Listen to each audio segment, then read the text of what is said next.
I have with me David Baker. David is the President and Chief Technology Officer at Asbury Group. David, thank you so much for taking time to talk to us today. Thank you for having me.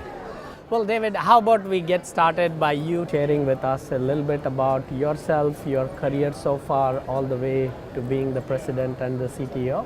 So I started really in the acute care side of the house. And I worked in facilities, construction, development, and I had biomedical. So biomedical at that time, back in the early 90s and a little bit before, was really the networking side of things. So we didn't interact with the software side of the house, but we ran all the cabling and so forth. So that was really my kickoff career into IT.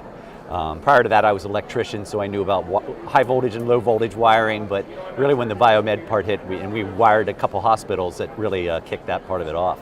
In 1997, I moved to senior living.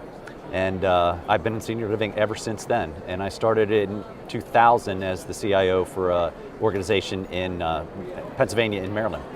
So that really kicked off my career there, but I continued to do construction, new development, design, and so forth, and the facilities end of things. So it's this three-headed monster, if you will.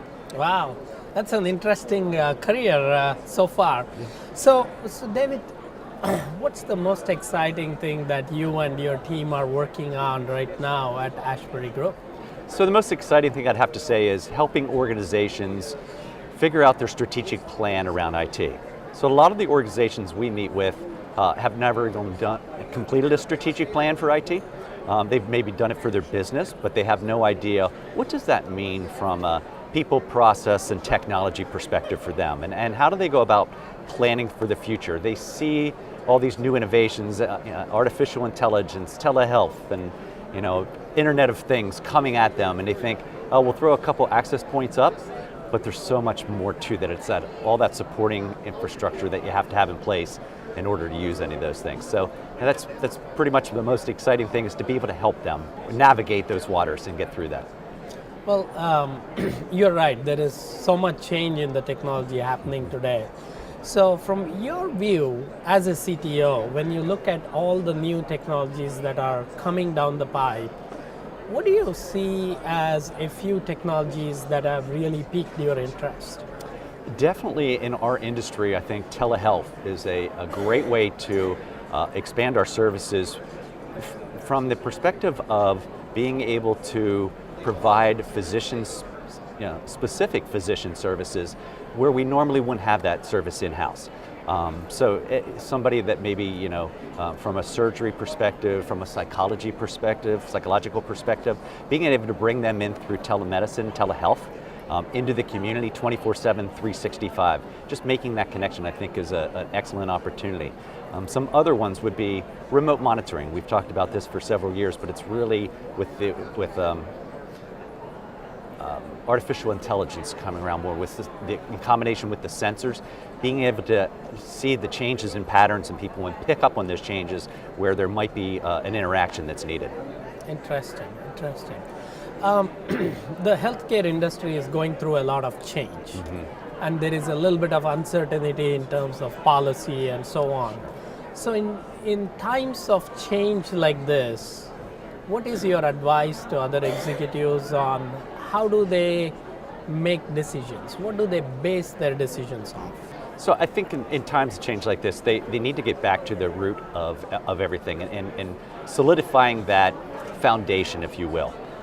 There's so much going on, there's so much unknown going on. Now's the time, I think, to sit back and look at the foundation, do a strategic plan around that.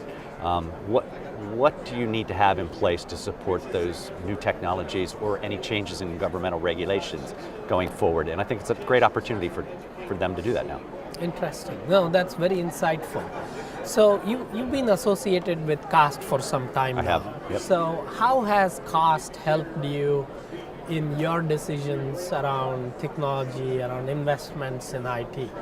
So I'm a busy executive that spends a lot of time behind the windshield of a car or in an airplane.